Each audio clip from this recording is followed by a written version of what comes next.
हाँ, कृष्ण के जन्म का अर्थ क्या है, ये पहला प्रश्न है। तो 8वें ही श्लोक से बता दीजिए कृष्ण के जन्म का अर्थ क्या है। अपने अहंकार को काटो, उस अहंकार के कटने के बाद आप ही के भीतर जो शेष है उसे कृष्ण कहते हैं। तो कृष्ण का एक प्रकार से जन्म भी नहीं होता, बस अनावरण होता है। कृष्ण हमारे ही भीतर हैं पर छुपे हुए हैं, ठीक उसी तरीके से जैसे आग छुपी होती है धुएं के नीचे। तो कृष्ण यही है और कहीं नहीं मिल सकते। जीव को सबसे बड़ा धोखा यह होता है कि उसको बचाने वाला या उसका आराध्य, उसका सहारा, उसका तारणहार कहीं बाहर से आने वाला है। ये बहुत बड़ा धोखा है और ये धोखा बड़े पैमाने पर बल्कि आयोजित तरीके से फैलाया भी गया है। कोई आएगा, कोई नहीं आएगा, किसी के आने की जरूरत ही नहीं है। जिसके आने की बात कर रहे हो वो तो कब का आया हुआ है, वो तो ऐसा डटकर आया हुआ है कि उसके अलावा कोई है ही नहीं आया हुआ, वही आया हुआ है। सवाल ये नहीं है कि कोई और आए, कोई विशिष्ट आए, सवाल ये है कि आप जाएं। उसको बुलाना नहीं है, खुद को रवाना करना है। क्या पलक पावड़े सजाकर बैठे हुए हो कि राहों पे फूल बिछाओ, सरकार आते हैं। सरकार कहां से आएंगे, सरकार ही सरकार है, सरकारों के अलावा कोई है नहीं यहाँ पे। सरकारों क्यों बोल दिया मैंने, देखा कई आत्माएं होती हैं क्या, कई सत्य होते हैं क्या।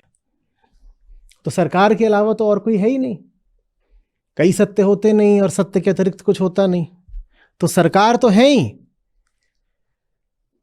अधिकांशतः जो हम धर्म के नाम पर गीत इत्यादि भी गाते हैं उनमें हमारी मूढ़ता ही प्रदर्शित होती है। सुने ना खूब इस तरीके के कि द्वार सजाओ और ये करो और ये करो, सरकार आ रहे हैं। इस तरह की बात के पीछे मान्यता क्या है समझ रहे हो ना। मान्यता यह है कि सरकार यहां नहीं है, यहां तो मैं हूं। अहंकार, अहंकार कह रहा है यहां मैं हूं, सरकार उधर है। तो सरकार को उधर करके अहंकार ने अपने आप को ठिकाना दे दिया, इधर मेरा इलाका, उधर सरकार का इलाका। हाँ, अभी आजकल सरकार से मेरी थोड़ी बनने लगी है, तो सरकार को मैंने अनुमति दे दी है कि आ जाओ, और एक अच्छे अतिथि की तरह, एक अच्छे यजमान की तरह मैं अतिथि का सुंदर स्वागत कर रहा हूं। तो मैंने उनके लिए लाल कालीन वगैरह बिछा दिया है और पुष्प वर्षा कर रहा हूं, वो आ रहे हैं तो। लेकिन कुल मिलाकर के मैंने अपने आप को तो बचा रखा ही है। अतिथि का स्वागत मैं भले ही कर रहा हूं, पर मैंने अतिथि को अतिथि ही रखा है, मेहमान को मेहमान ही रखा है। कहीं सरकार आ रहे हैं, सरकार आ रहे हैं, जैसे कि सरकार पहले नहीं थे, जैसे कि जब सरकार नहीं होते तो आप होते हो। देख रहे हो किस तरह से अहंकार ने अपनी ही सत्ता को वैधता दे दी है, ये कह के कि सरकार आ रहे हैं, या सरकार अमुक जगह पर आते हैं, या सरकार अमुक तिथि को आते हैं, या सरकार अमुक स्थितियों में आते हैं, अमुक मुहूर्त में आते हैं। सरकार का आना अगर किन्हीं शर्तों से बंधा हुआ है तो माने कई स्थितियां और बहुत समय ऐसा भी होता होगा जब सरकार, तो अहंकार ने कह दिया जब नहीं होते सरकार तो हम है ना, बंदा हाजिर है। तो ये गंदी चाल है हमारी। हम धर्म के क्षेत्र को भी अपनी चालों से गंदा करना नहीं छोड़ते। तो कभी भी इस तरह का कोई गीत सुने, ऐसी कोई बात सुने, उससे बिल्कुल बचें। और वही जो बात है वो हमारी लोक संस्कृति में आ गई है।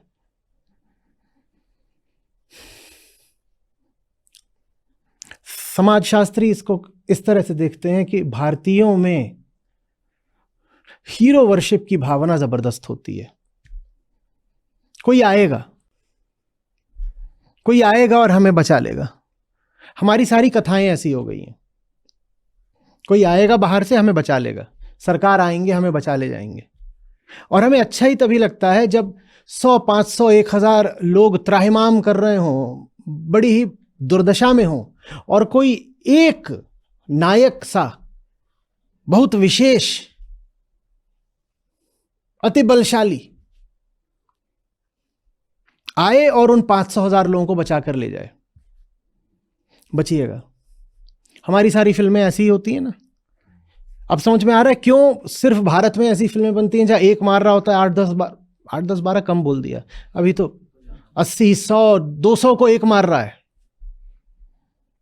ये सारी बात हुई है। कोई एक खास होता है जो सबका सफाया कर देता है और ये कह करके हमने अपने आप को बचा लिया, हमारी कोई जिम्मेदारी नहीं है, क्योंकि सारी जिम्मेदारी किसकी है? उस खास नायक की है। वो सारी बातें आप समझ रहे हो कहां से आ रही हैं? वो सारी बातें आ रही हैं वेदांत के सूत्रों का गलत अर्थ करने से। पूरी जन संस्कृति अपसंस्कृति बन गई है। हमारे यहां पार्लियामेंट्री डेमोक्रेसी है, उसका अर्थ होता है कि आप वोट किसी व्यक्ति को नहीं देते, आप पार्टी को देते हो, आजादी के बाद से।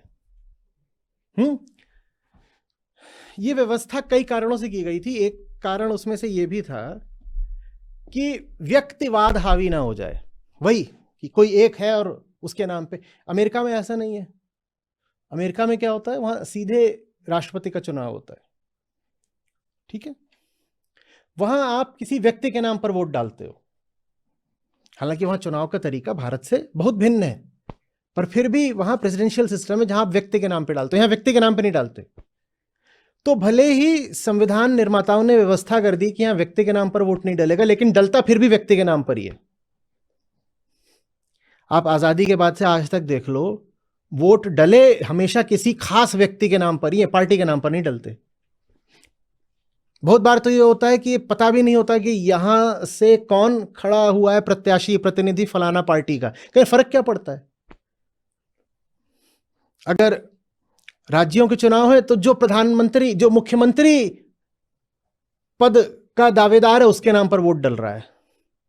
भाई तुम्हारा छोटा सा इलाका, तुम अपने इलाके की समस्याओं के हिसाब से अपना प्रतिनिधि क्यों नहीं चुन रहे? नहीं नहीं, हम तो हिसाब से चुनेंगे कि जा करके पटना में या भोपाल में या हैदराबाद में वहां कौन बैठेगा।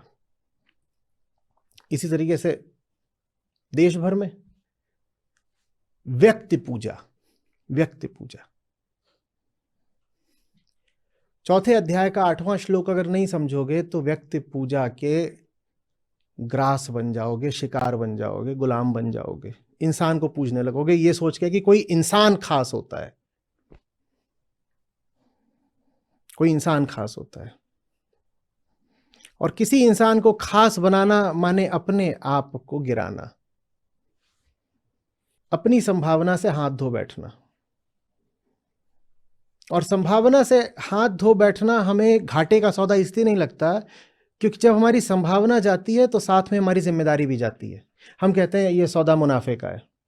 चलो अब ऊंचा उठने की संभावना नहीं बची, पर अब कोई जिम्मेदारी भी तो नहीं बची। आलस करो, पड़े रहो, मौज मनाओ, कोई आएगा। हमें कुछ करना थोड़ी है, कोई आएगा। हमारी सारी कथाएं ऐसी हैं। एक राक्षस था, उसके प्रकोप से पूरी पृथ्वी कंपित हो रही थी। फिर कोई विशेष आया और उस राक्षस को मार गया और उसने पृथ्वी के सब निरीह, कमजोर, दुर्बल, बेचारे निवासियों को राहत दिला दी। अब ये जितने कांप रहे थे कितने थे जी? ज्यादा नहीं है, बस 4.5 लाख। तो ये 4.5 लाख लोग खुद काहे जाके उस राक्षस से नहीं भिड़ गए? या इनका काम बस ये था कि हाथ जोड़ के पूजा करें? पर सारी हमारी कथाएं ऐसी ही हो गई हैं ना, क्योंकि हमने गीता को समझा नहीं। हमने 8वें श्लोक का अर्थ लगा लिया, कोई विशेष है जो आएगा, और विशेषता जन्म से ही होती है, माने विशेषता देह में होती है। और आप विशेषता देह में तभी स्थापित कर देते हैं जब आप अपने आप को देह मानो। तो ये जो 8वें श्लोक का हमने विकृत अर्थ किया है, ये वास्तव में देह भाव की स्थापना है। अहम देहास्मि, मैं देह हूं, मेरी देह खास नहीं है, किसी और की देह खास होती है। अब आगे बढ़िए तो आपको ये भी समझ में आएगा कि इसमें जातिवाद भी छुपा हुआ है। मैं देह हूं, मेरी देह खास नहीं है, किसी और की देह खास है। जिसकी देह खास है वो उच्च वर्ण का कहलाएगा। मैं देह हूं, मेरी देह खास नहीं है, मैं निम्न वर्ण का हो गया। और बहुत ऐसे हैं जो बेचारे किसी भी वर्ण में नहीं आते, क्योंकि मैं तो देह हूं ना, मैं तो देह हूं। और देह माँ बाप से आती है। मेरे माँ बाप भी एक वर्ण के थे तो मैं भी उसी वर्ण का हो गया, मैं तो देह हूं। यह भी समझ में आएगा कि इसमें सिर्फ जाति भेद नहीं छुपा हुआ है, लिंग भेद भी छुपा हुआ है, क्योंकि मैं देह हूं। मैं देह हूं तो वो जो सामने दूसरा मनुष्य बैठा हुआ है जिसकी देह एक स्त्री की है, वो मनुष्य मुझसे भिन्न हो गया। जो मेरी संभावना है उस दूसरे मनुष्य की नहीं हो सकती, क्योंकि उसकी देह एक स्त्री की है। देह ही सब कुछ हो गई। सब महापुरुष अवतार भी देह हो गए।